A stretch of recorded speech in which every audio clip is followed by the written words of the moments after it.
Dear students, पिछली class में हमने कंसंट्रेशन ऑफ ओर पढ़ा था। कंसंट्रेशन ऑफ ओर में हम ओर के अंदर प्रेजेंट इंप्यूरिटीज, जिन्हें हम गैंग या मैट्रिक्स बोलते हैं, इनको हम सेपरेट करते हैं। ओर से गैंग या मैट्रिक्स को सेपरेट करने से मेटलर्जी की आगे की प्रोसेस में हमको कम एफर्ट करने पड़ते हैं और मेटलर्जी की आगे की प्रोसेस बहुत आसान हो जाती है। कंसंट्रेशन ऑफ ओर के बाद हम ओर को इस तरह की किसी फॉर्म में कन्वर्ट कर देते हैं जिससे कि वो आसानी से रेड्यूस हो जाए। इस स्टेप के अंदर हम कैल्सिनेशन या रोस्टिंग प्रोसेस यूज करते हैं। मींस कैल्सिनेशन या रोस्टिंग प्रोसेस में हम ओर को इस तरह के किसी कंपाउंड में कन्वर्ट कर देते हैं जिससे कि वो आसानी से रेड्यूस होकर मेटल का फॉर्मेशन करे। कैल्सिनेशन और रोस्टिंग में से किसी एक स्टेप को किसी पर्टिकुलर ओर के लिए यूज किया जाता है। हम कैल्सिनेशन और रोस्टिंग को एक एक करके पढ़ेंगे। सबसे पहले मैं आपको कैल्सिनेशन बताता हूं। कैल्सिनेशन किसके लिए यूज किया जाता है?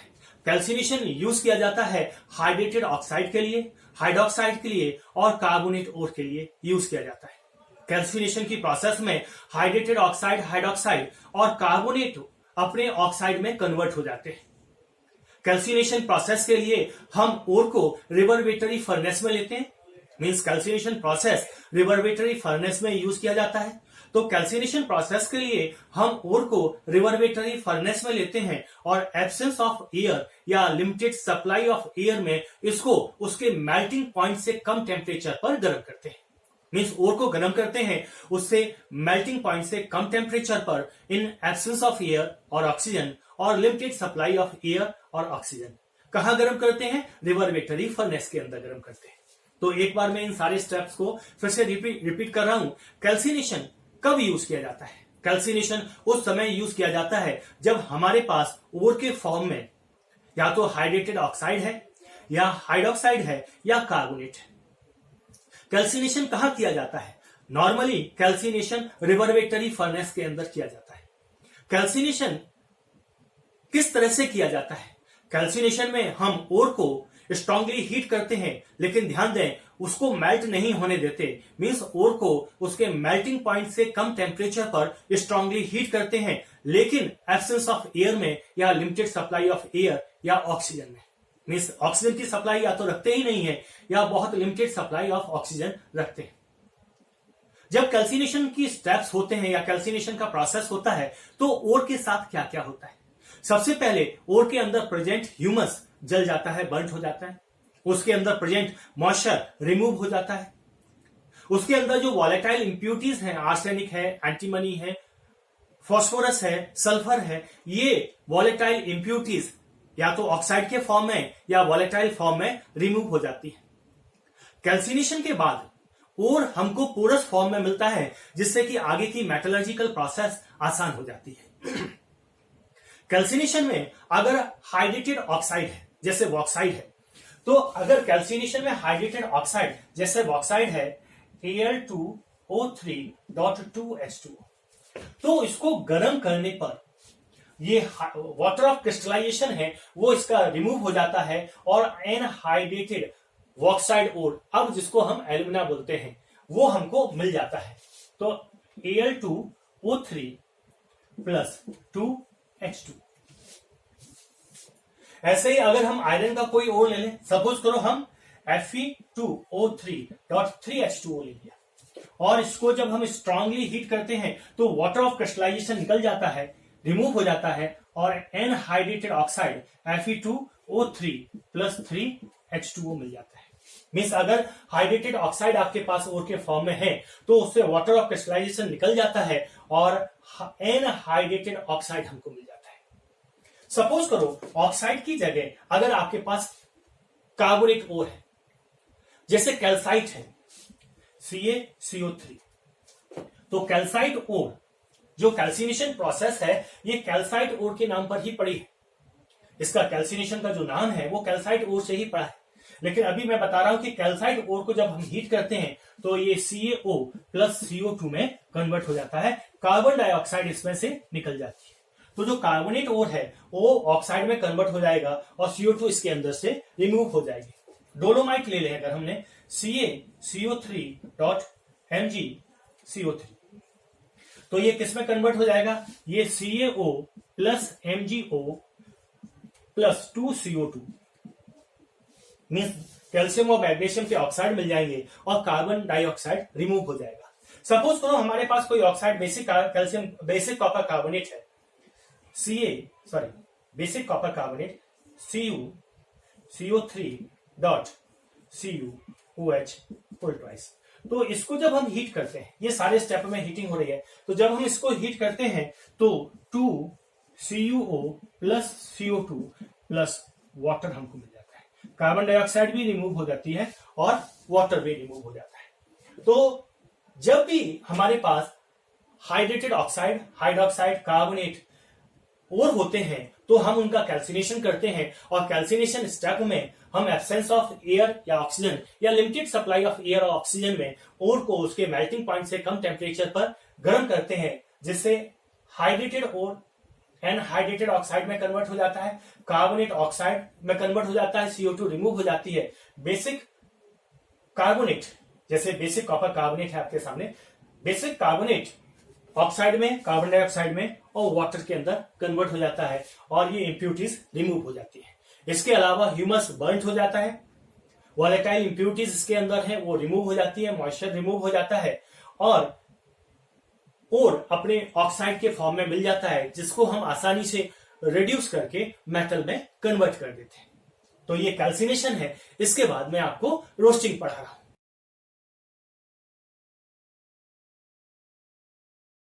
अब हम रोस्टिंग पढ़ते हैं। रोस्टिंग सल्फाइड ओर के लिए किया जाता है और रोस्टिंग को हम ब्लास्ट फर्नेस के अंदर या रिवर्बेटरी फर्नेस के अंदर कैरिड आउट करते हैं। रोस्टिंग प्रोसेस के अंदर हम ओर को ब्लास्ट फर्नेस या रिवर्बेटरी फर्नेस में लेकर हम एयर के फ्लो में या ऑक्सीजन के फ्लो में हीट करते हैं। इसके हीट करने से इसके अंदर प्रेजेंट जो वॉलेटाइल इंप्यूरिटीज हैं वो ऑक्साइड बना के रिमूव हो जाती हैं, जैसे आर्सेनिक है, एंटीमनी है, फॉस्फोरस है, सल्फर है, ये अपने ऑक्साइड बनाकर ओर के अंदर से रिमूव हो जाते हैं। इस प्रोसेस में भी हमको ये ध्यान देना है कि ओर मेल्ट नहीं होना चाहिए। मीन्स इसको हम स्ट्रांगली हीट तो करते हैं लेकिन ये ध्यान रखते हैं कि इसका मेल्टिंग पॉइंट ना आ जाए। मीन्स मेल्टिंग पॉइंट से कम टेम्परेचर पर ही इसको हीट करते हैं और फ्लो ऑफ एयर के अंदर या फ्लो ऑफ ऑक्सीजन के अंदर गर्म करते हैं। इस हीटिंग के दौरान इसके अंदर जो ह्यूमस प्रेजेंट है वो रिमूव हो जाता है और पोरस हो जाता है और वॉलेटाइल इंप्यूरिटी जैसा अभी मैंने बताया था ऑक्साइड बनाकर रिमूव हो जाती है।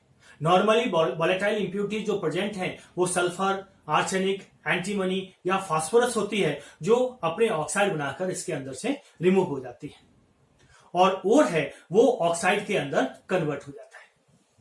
ओर की नेचर की बेसिस पर रोस्टिंग को हम कई तरह से डिवाइड कर सकते हैं। पहला रोस्टिंग है ऑक्सीडेटिव रोस्टिंग।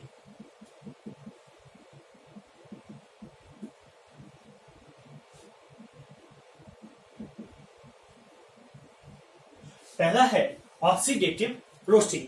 ये सबसे कॉमन टाइप का रोस्टिंग है। ये कॉपर, जिंक, निकिल, लेड इनके सल्फाइड की रोस्टिंग में यूज किया जाता है। रोस्टिंग की प्रोसेस में सल्फर, आर्सेनिक, एंटीमनी ऐसी जो इंप्यूरिटीज हैं ये ऑक्साइड के फॉर्म में रिमूव हो जाते हैं। इसके अंदर ऑक्सीजन की सप्लाई में हम ओर को उसके मेल्टिंग पॉइंट से कम टेम्परेचर पर हीट करते हैं, जिससे सल्फर, आर्सेनिक, एंटीमनी और फास्फोरस अपने ऑक्साइड बनाकर रिमूव हो जाते हैं।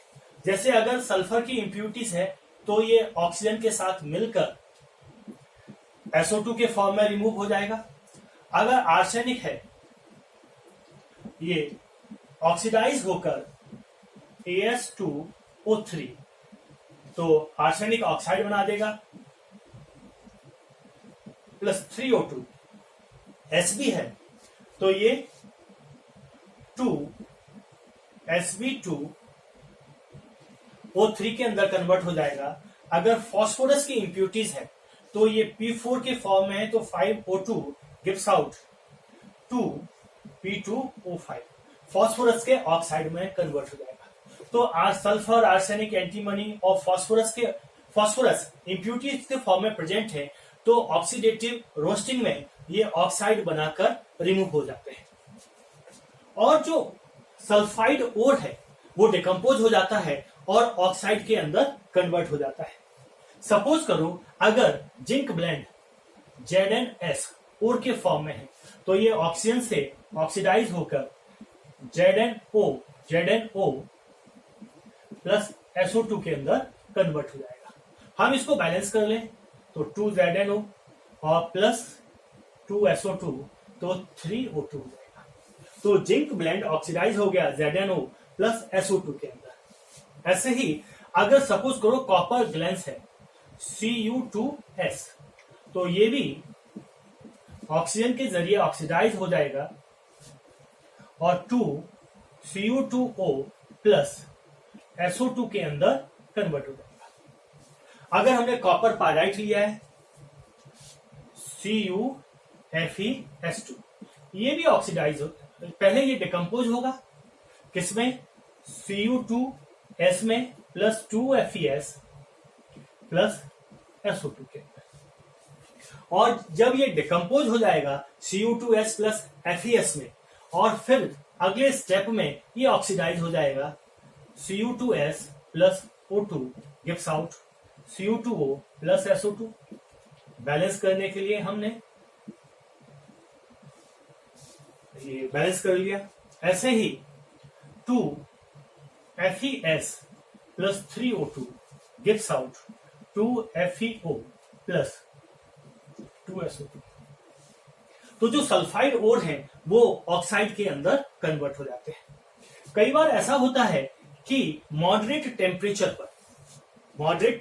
पर कुछ पार्ट तो ऑक्साइड में कन्वर्ट हो जाता है और कुछ पार्ट सल्फेट में कन्वर्ट हो जाता है। जैसे ZnS है इसका कुछ पार्ट ZnO में और कुछ पार्ट ZnSO4 में कन्वर्ट हो जाएगा और कुछ पार्ट इसका ZnS प्लस O2 ZnSO4 में कन्वर्ट हो जाएगा। तो कई बार ऐसा होता है कि मॉडरेट टेम्परेचर पर ओर का कुछ पार्ट तो ऑक्साइड बनाता है और कुछ पार्ट सल्फेट में कन्वर्ट हो जाता है। तो ये जो रोस्टिंग प्रोसेस है इसे हम ऑक्सीडेटिव रोस्टिंग कहते हैं। इसके बाद मैं क्लोरीनेटिंग रोस्टिंग बता रहा हूं। ऑक्सीडेटिव रोस्टिंग के बाद क्लोरीनेटिंग रोस्टिंग की बारी आती है। कई मेटलर्जी में ऐसा होता है कि मेटल को उसके ऑक्साइड से ऑब्टेन करना आसान नहीं होता है। स्पेशली टाइटेनियम की मेटलर्जी में ये देखने में आया है कि टाइटेनियम को टाइटेनियम ऑक्साइड से ऑब्टेन करना आसान नहीं है। तो ऐसे केस में हम टाइटेनियम या सिल्वर के केस में हम उनको टाइटेनियम हैलाइड या सिल्वर हैलाइड में कन्वर्ट कर देते हैं।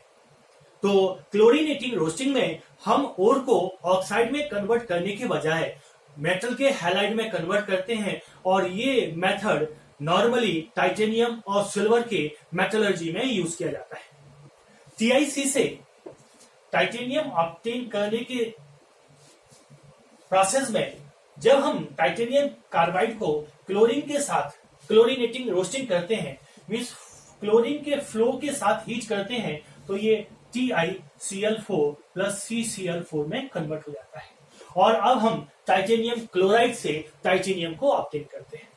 ऐसे ही सिल्वर की मेटलर्जी में Ag2S सिल्वर सल्फाइड से सिल्वर ऑब्टेन करने में इसको हम NaCl के साथ रोस्ट करते हैं तो 2NaCl NaCl के साथ रोस्ट करने पर हमको 2AgCl ऑब्टेन होगा प्लस Na2S ऑब्टेन होगा।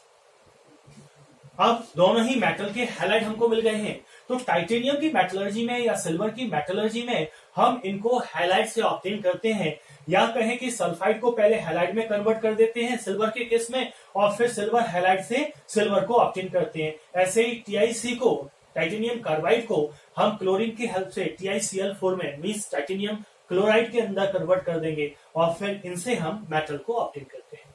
तो क्लोरीनेटिंग रोस्टिंग को मैं एक बार फिर से रिपीट करता हूं कि कई केस में ऐसा होता है कि मेटल को उसके ऑक्साइड से ऑब्टेन करना या मेटल को ऑक्साइड में कन्वर्ट करना आसान नहीं होता है। जैसे सिल्वर को ऑक्साइड में कन्वर्ट करना हाई टेम्परेचर पर पॉसिबल नहीं होता है। ऐसे केस में हम मेटल को उसके हैलाइड में कन्वर्ट कर देंगे और स्पेशली क्लोराइड के अंदर कन्वर्ट कर देते हैं, और इस तरह की रोस्टिंग को हम क्लोरीनेटिंग रोस्टिंग कहते हैं। तो हमारा ऑक्सीडेटिव रोस्टिंग और क्लोरीनेटिंग रोस्टिंग, ये दोनों तरह की रोस्टिंग हो गया। रोस्टिंग के बाद जो हमको सब्सटेंस मिले हैं, जैसे मेटल के ऑक्साइड मिले हैं या मेटल के हैलाइड मिले हैं, इनसे हम मेटल को रिड्यूस करेंगे। तो अगला स्टेप है मेटल का रिडक्शन।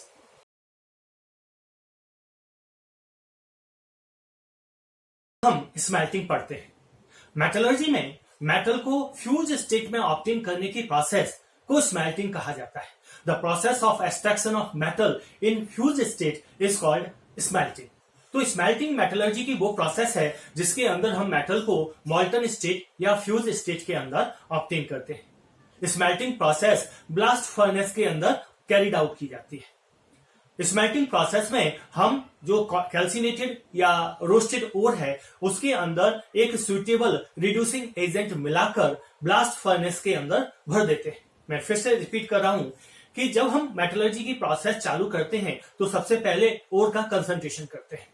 कंसंट्रेशन करने के बाद उसका कैल्सिनेशन या रोस्टिंग किया जाता है। ये स्टेप हमने ऑलरेडी पढ़ लिए हैं। जब रोस्टेड या कैल्सिनेटेड ओर को हम कोई सुटेबल रिड्यूसिंग एजेंट को मिलाकर और ब्लास्ट फर्नेस में रख देते हैं, जिससे कि ओर रिड्यूस होकर मेटल के फॉर्म में हमको मिलता है, और इस प्रोसेस में जब मेटल फ्यूज स्टेट में मिलता है तो इस प्रोसेस को हम स्मेल्टिंग प्रोसेस कहते हैं। स्मेल्टिंग की प्रोसेस में मेटल को ऑब्टेन करने के साथ साथ एक प्रोसेस और इसमें होती है, वो है सिलेक्टिव फॉर्मेशन की प्रोसेस। कंसंट्रेशन के बाद भी ओर में कई इंप्यूरिटीज बची रह जाती हैं। ये इंप्यूरिटीज इनफ्यूजिबल नेचर की होती हैं, मींस आसानी से मेल्ट नहीं होती हैं, और आसानी से मेल्ट ना होने की वजह से ये मॉल्टन मेटल के साथ मिल जाती हैं और आगे की मेटलर्जिकल प्रोसेस में प्रॉब्लम करती हैं, और हमको ऑब्टेन होने वाली मेटल भी प्योर मेटल नहीं होती। इसलिए इन इनफ्यूजिबल इंप्यूरिटीज को हमको मेटल से निकालना होता है। ये इंप्यूरिटीज एसिडिक नेचर की हो सकती हैं, जैसे SiO2, P2O5। ये किसी भी नॉन मेटल के ऑक्साइड हो सकते हैं। इसके अलावा ये बेसिक नेचर की हो सकती हैं, जैसे CaO, MgO या FeO। ये किसी मेटल के ऑक्साइड हो सकते हैं। तो इन इंप्यूरिटीज को मेटलर्जिकल प्रोसेस में या स्मेल्टिंग प्रोसेस में दूर करने के लिए इनके अंदर कुछ सुटेबल सब्सटेंस मिलाए जाते हैं। इन सुटेबल सब्सटेंस को फ्लक्स कहते हैं। अब मैं बताता हूं कि ये फ्लक्स होते क्या है, आखिर ये फ्लक्स है क्या चीज। तो किसी भी मेटल के अंदर ओर के अंदर प्रेजेंट इन फ्यूजिबल इंप्यूरिटीज को रिमूव करने के लिए जिन सुटेबल सब्सटेंस को मिलाया जाता है, उन सुटेबल सब्सटेंस को हम फ्लक्स बोलते हैं। और इन फ्लक्स के यूज की हेल्प से हम इंप्यूरिटीज को स्लैग के फॉर्म में दूर कर लेते हैं। मैं एक पूरी बात को फिर से दोहराता हूं कि ओर के अंदर कुछ इनफ्यूजिबल इंप्यूरिटीज प्रेजेंट होती हैं। इन फ्यूजिबल इंप्यूरिटीज को रिमूव करने के लिए हम बाहर से जिन सुटेबल सब्सटेंस को मिलाते हैं, इन सुटेबल सब्सटेंस को हम फ्लक्स कहते हैं, और इन फ्लक्स की हेल्प से इंप्यूरिटीज स्लग के फॉर्म में दूर कर दी जाती है। ये फ्लक्स की नेचर क्या होगी, ये फ्लक्स कौन से कंपाउंड होंगे, ये उनके अंदर प्रेजेंट इंप्यूरिटीज के ऊपर डिपेंड करता है। ओर के अंदर एसिडिक इंप्यूरिटीज जैसे SiO2 या P2O5 प्रेजेंट हो सकती है, या इसके अंदर बेसिक इंप्यूरिटीज जैसे MgO, CaO या FeO ये प्रेजेंट हो सकता है। तो इन इंप्यूरिटीज को रिमूव करने के लिए हम उसके अपोजिट नेचर वाला फ्लक्स मिलाते हैं। जैसे अगर हमारे पास एसिडिक इंप्यूरिटीज है तो हम उसको रिमूव करने के लिए बेसिक फ्लक्स मिलाएंगे, या हमारे पास बेसिक इंप्यूरिटीज है तो उसको रिमूव करने के लिए हम उसमें एसिडिक फ्लक्स मिलाएंगे। इस बेसिस पर फ्लक्स दो तरह के हो सकते हैं, एसिडिक फ्लक्स और बेसिक फ्लक्स। सबसे पहले हम समझते हैं कि इंप्यूरिटी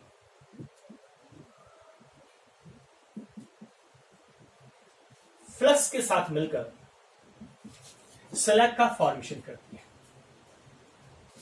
ये स्लैग ऐसे सब्सटेंस होते हैं जिनके मेल्टिंग पॉइंट कम होते हैं और ये मेटल से हल्के होते हैं।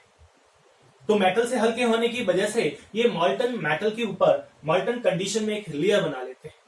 इससे मेटल एनवायरनमेंट के डायरेक्ट कांटेक्ट में नहीं आ पाता है और मेटल का फर्दर ऑक्सीडेशन नहीं हो पाता है। तो जब मेटल स्लैग के ऊपर तैरता है उस समय तक हॉट मेटल का इन्वायरमेंट के कांटेक्ट में आने से जो ऑक्सीडेशन हो सकता था वो ऑक्सीडेशन रुक जाता है। इस मेटलर्जिकल प्रोसेस में इंप्यूरिटी की नेचर की बेसिस पर फ्लक्स दो तरह के हो सकते हैं, एसिडिक फ्लक्स और बेसिक फ्लक्स। तो हम इनको एक एक करके पढ़ते हैं। सबसे पहले मैं बता रहा हूं एसिडिक फ्लक्स।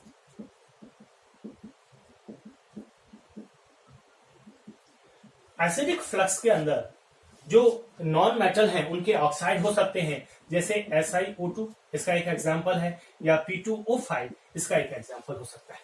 तो ये सारे के सारे एसिडिक फ्लक्स के अंदर आते हैं। सपोज करो हमारे ओर के अंदर CaO जैसा इंप्यूरिटीज प्रेजेंट है। ये इंप्यूरिटी बेसिक नेचर की है, तो इस इंप्यूरिटी को रिमूव करने के लिए हम एसिडिक फ्लक्स का यूज करेंगे। हमने SiO2 लिया, ये एसिडिक फ्लक्स हो गया। तो बेसिक इंप्यूरिटी एसिडिक फ्लक्स के साथ मिलकर स्लैग का फॉर्मेशन करती है। यहां कैल्शियम सिलिकेट स्लैग बनेगा, CaSiO3। ये स्लैग का फॉर्मेशन हो गया। ये स्लैग का मेल्टिंग पॉइंट कम होता है और ये मेटल से हल्की होती है, इसलिए मेटल के ऊपर तैरती रहती है और मेटल का फर्दर ऑक्सीडेशन होने से रोकती है। अदरवाइज हॉट कंडीशन में मेटल अगर एनवायरमेंट के कांटेक्ट में आएगी तो उसका ऑक्सीडेशन हो सकता है। तो ये स्लैग है, ये मेटल के ऑक्सीडेशन को भी रोकता है। अगर हमारे पास इंप्यूरिटी है वो एसिडिक नेचर की है, एसिडिक नेचर में जैसे SiO2 या P2O5 as a impurities present है, तो इसको रिमूव करने के लिए हम बेसिक फ्लक्स का यूज करेंगे। तो दूसरे तरह का जो फ्लक्स होता है वो बेसिक फ्लक्स है। और ये बेसिक फ्लक्स कब यूज किया जाता है? जब हमारी इंप्यूरिटी एसिडिक नेचर की है। सपोज करो किसी और के अंदर silica as a impurities present है, और ये इंप्यूरिटी कैसे नेचर का है? एसिडिक नेचर का है। तो इस इंप्यूरिटीज को रिमूव करने के लिए हम इसके अंदर बेसिक फ्लक्स जैसे CaO या MgO मिलाते हैं। तो सपोज करो इसके अंदर हमने बेसिक फ्लक्स मिलाया है, वो है CaO। इस बार ये